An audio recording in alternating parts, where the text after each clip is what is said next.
आप सभी का फिर से एक बार हार्दिक अभिनंदन और स्वागत है। मेरा नाम इंजीनियर मुकेश कुमार झा है। वास्तु के मेरे इस चैनल में, जिसमें हम लोग वास्तु विज्ञान और भवन निर्माण में आज डिस्कशन करने जा रहे हैं कि घर का जो मेन गेट है, मुख्य द्वार है, जो एंट्रेंस है, वो वास्तु के हिसाब से कहाँ होना चाहिए। मान लिया जाए हमारा एक ये प्लॉट है, ये बिल्कुल वर्गाकार प्लॉट है, स्क्वायर प्लॉट है। वास्तु के हिसाब से हम लोग जानते हैं कि रेक्टेंगुलर और या स्क्वायर प्लॉट अच्छा माना जाता है। तो मान लेते हैं इस प्लॉट में ऊपर उत्तर है, नीचे दक्षिण है, राइट हैंड पर पूरब है और लेफ्ट हैंड पर पश्चिम है। मान लेते हैं इस प्लॉट की जो लंबाई है वो 54 फीट है बाय 54 फीट है, 54 बाय 54 है। ये कैलकुलेशन के हिसाब से अच्छा है, इसलिए मैंने माना है। अब इस जो चार भुजाएं हैं, इसको हम लोग 9 पार्टों में बांट लेते हैं। 1 2 3 4 5 6 7 8 9, ठीक है। उसी तरीके से इसको भी 9 भागों में बांट लेते हैं। 1 2 3 4 5 6 7 8 9। फिर इसको भी 9 भागों में बांट लेते हैं। 1 2 3 4 5 6 7 8 9। इसको भी उसी तरीके से 9 भागों में बांट सकते हैं। 1 2 3 4 5 6 7 8 9।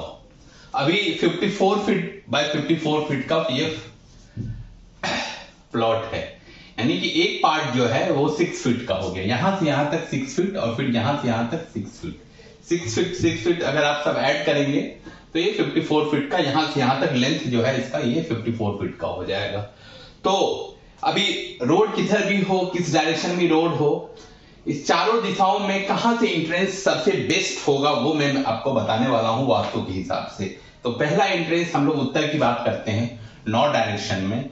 ये जो पहला और दूसरा जो है पार्ट छोड़ के तीसरा और चौथा जो पार्ट है, अगर आप वहां से एंट्रेंस करते हैं तो वास्तु के हिसाब से ये बहुत ही शुभ माना जाता है। जो है तीसरा और चौथा वाला पार्ट, यानी कि ये 6 फीट और ये 6 फीट, यानी कि 12 फीट। 12 फीट छोड़ने के बाद जो है 12 फीट के बीच में आप चाहे तो 8 फीट का एंट्रेंस रख सकते हैं, लेकिन इस 3 और 4 के बीच में रखते हैं तो बहुत अच्छा माना जाता है। तो ये एक एंट्रेंस आपका ये हो गया। फिर इधर से अगर पूर्व की बात किया जाए, ईस्ट की बात करते हैं, तो यहां भी 1 2 छोड़ने के बाद तीसरा और चौथे में अगर एंट्रेंस करते हैं इस डायरेक्शन में, इस डायरेक्शन में एंट्रेंस अगर हम लोग करते हैं तो ये बहुत अच्छा माना जाता है। उसी तरीके से अगर साउथ डायरेक्शन की बात की जाए तो पहला और दूसरा छोड़ के तीसरे चौथे में यहां भी एंट्रेंस करते हैं तो ये बहुत अच्छा माना जाता है।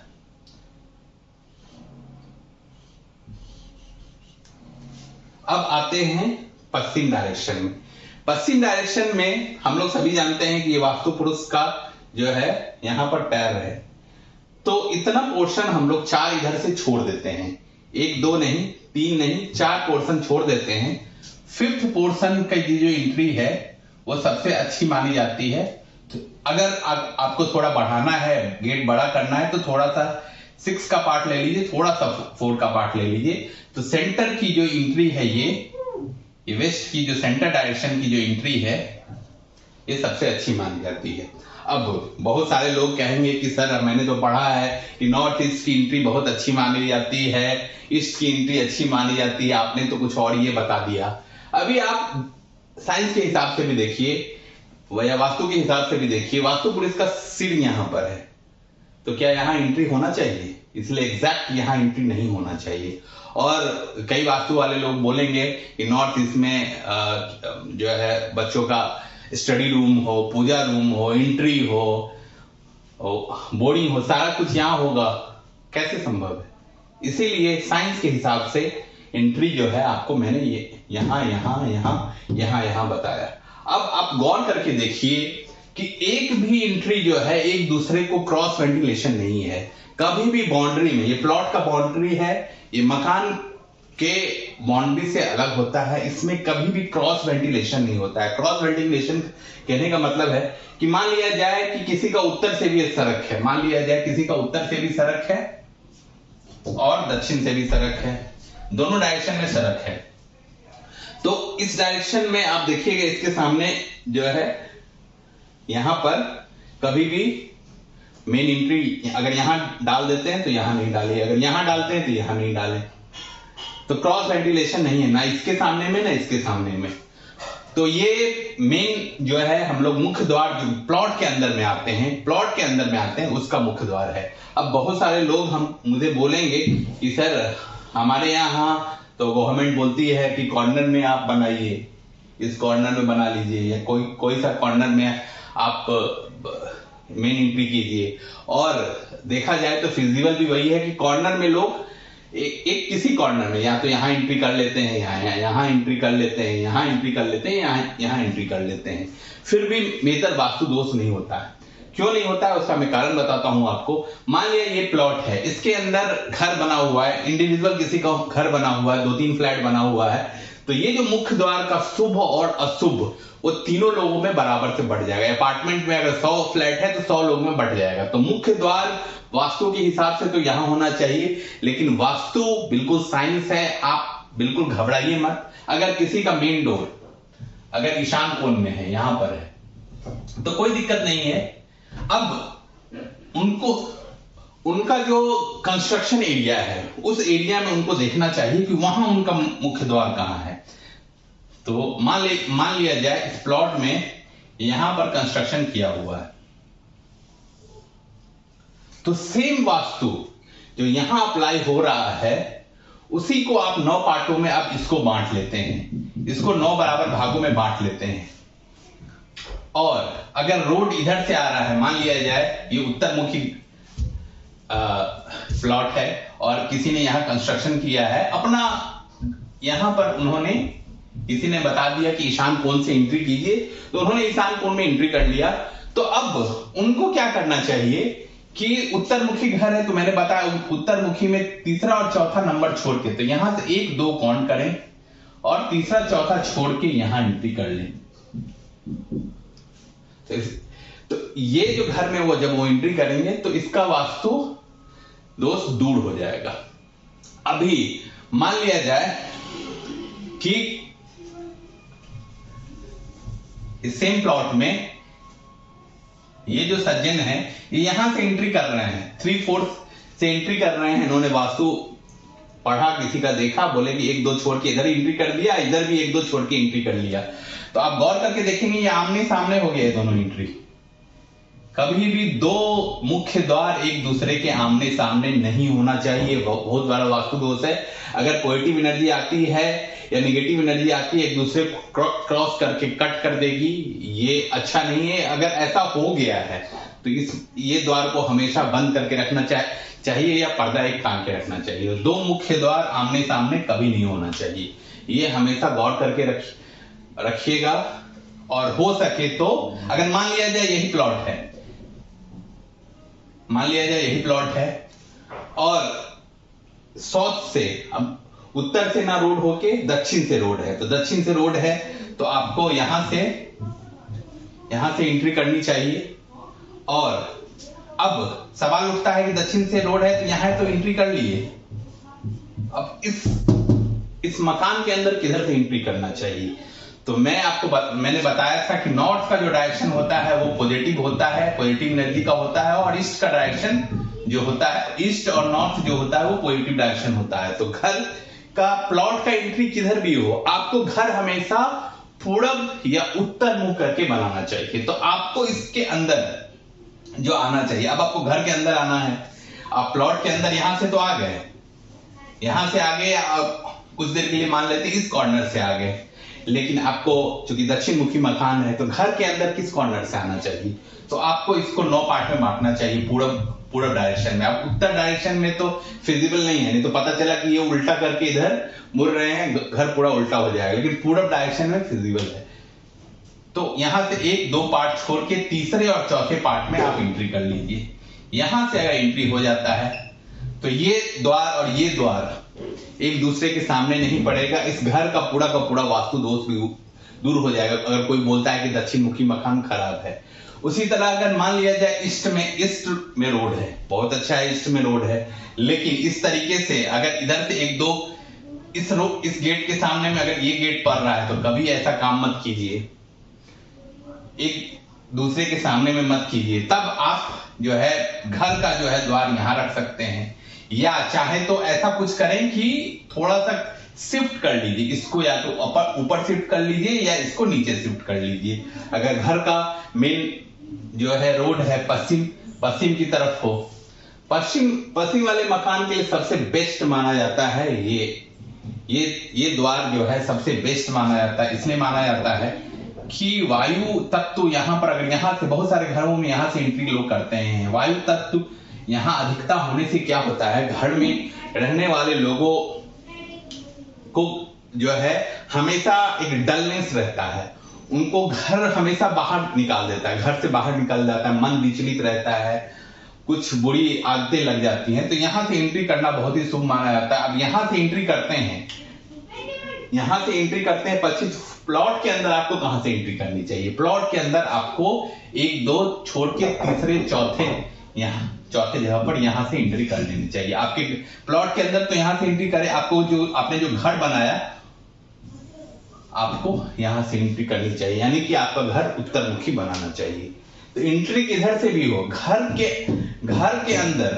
प्लॉट के अंदर जो घर का कंस्ट्रक्शन किया आपने, घर का जो कंस्ट्रक्शन किया उसका मुख हमेशा या तो उत्तर रखें या पूरब रखें, और ध्यान रखें कि ये दोनों मुख्य द्वार है, ये द्वार मेन द्वार जो प्लॉट के अंदर का मेन द्वार है और घर के अंदर का जो मेन द्वार है एक दूसरे को सामने ना हो। अगर इस प्लॉट का जो मुख्य द्वार है वो वास्तु के हिसाब से सही नहीं है तो कोई घबराने की बात नहीं है, लेकिन अंदर वाला कोशिश करें, जो कंस्ट्रक्शन वाला है उसको कोशिश करें कि वो वास्तु के हिसाब से हो। दूसरी और मैं बात आपको बताने वाला हूं कि लोग, जैसे आपने नया अभी प्लॉट खरीदा है तो बहुत सारे लोग जो है बहुत हाइट तक जो है जेल नुमा बाउंड्री दे देते हैं। जेल नुमा बाउंड्री कभी नहीं देना चाहिए। मान लिया जाए ये आपका एक प्लॉट है, इसके अंदर आपने कंस्ट्रक्शन किया, एक घर बनाया, ठीक है। आमतौर पर रोड के हाइट से एक स्टैंडर्ड है सिविल इंजीनियर के हिसाब से, रोड के हाइट से घर का जो प्लिंथ होना चाहिए कम से कम 2.5-3 फीट होना चाहिए, ताकि बहुत सारी जो मच्छर है, कीटाणु है, वो 2.5-3 फीट के ऊपर नहीं उड़ के आता है तो आपको फायदा हो जाएगा। तो इसका हाइट आप अगर 2.5-3 फीट रखते हैं, प्लिंथ का जो हाइट है अगर आप 2.5-3 फीट ऊपर रखते हैं, ठीक है, रोड के हाइट से 2.5-3 फीट आपने प्लिंथ का हाइट इस तरीके से रखा 2.5 फीट, और उस 2.5 फीट के हाइट से आपका खिड़की लगभग 2.5-3 फीट हाइट पर, जब आप खिड़की इसके ऊपर खोलेंगे तो लगभग 2.5-3 फीट होगा, यानी कि लगभग मान लिया जाए थंब रूल के हिसाब से खिड़की जब ओपनिंग होती है तो रोड से 5 फीट, जब आप खिड़की में कहीं इस घर की खिड़की में आप खड़े रहेंगे, कहीं भी आप मान लेते हैं, मान लिया यहाँ एक घर में खिड़की है तो रोड के लेवल से आप जो खिड़की का जो बेस लेवल होगा वो 5 फीट होगा, 5 फीट दिखेगा, खिड़की का जो बेस का लेवल है वो 5 फीट दिखेगा। तो आपको ये जो बाउंड्री है इस बाउंड्री को 5 फीट से ज्यादा नहीं रखना है। अगर इस बाउंड्री को 5 फीट से ज्यादा रखते हैं तो आपके घर में जो नकारात्मक एनर्जी आएगी वो एक बार प्रवेश करने के बाद वो रुक जाएगी, घर में रहने वाले को बार बार बीमारियां झेलना पड़ेगा, ऐसी क्रॉनिकल डिजीजेस हो सकती है। इसलिए घर का जो बाउंड्री है, अगर प्लिंथ किसी ने 5 फीट रखा है तो वो बाउंड्री 7.5 फीट रख सकता है। तो थंब रूल यही है कि जमीन से आपका रोड का प्लिंथ कितना है, अगर 3 फीट प्लिंथ है तो उसमें 2.5 फीट और जोड़ लीजिए, बाउंड्री इतना ही होना चाहिए 5.5 फीट का। अगर प्लिंथ किसी ने 6 फीट रखा है तो बाउंड्री आप 8.5 फीट का कर सकते हैं। लेकिन ध्यान रखें कि ये बाउंड्री जो है 7 फीट से किसी भी कंडीशन में बड़ी नहीं हो। 7 फीट से बड़ी होने से क्या होगा कि आपको आपके अंदर पॉजिटिव, इस मकान के अंदर, इस बाउंड्री के अंदर पॉजिटिव एनर्जी नहीं मिलेगी। एक चीज का और हमेशा ध्यान रखें दोस्तों, मान लिया जाए ये प्लॉट है, किधर से भी रोड है, मान लिया ऊपर से ही रोड है, इस डायरेक्शन में रोड है, बहुत सारा प्लॉट बना हुआ है, मान लिया जाए ये रोड है और रोड के दोनों साइड में प्लॉट बना हुआ है। आपने वास्तु के हिसाब से एंट्री रख लिया, ये बहुत सारा प्लॉट बना हुआ है, तो वास्तु के हिसाब से आपने कहीं भी मान लिया जाए ये उत्तर है और ये दक्षिण है। तो वास्तु के हिसाब से अभी आपने मेरा वीडियो देखा, 1 2 कट के बाद आपने यहां पर एंट्री रख लिया। इसके बाद कुछ लोग क्या करते हैं, मान लीजिए ये सब प्लॉट नहीं बनाया हुआ, कुछ लोग क्या करते हैं, कुछ लोग नहीं भी करते हैं, लेकिन मैंने बहुत देखा है कि ये थोड़ा सा मकान अपना रोड है, ये नाला बह रहा है, मेन रोड जो है ये है और इधर से सर्विस लाइन है, तो थोड़ा सा 2-4 फीट आगे बढ़ा लेते हैं और गेट दे देते हैं।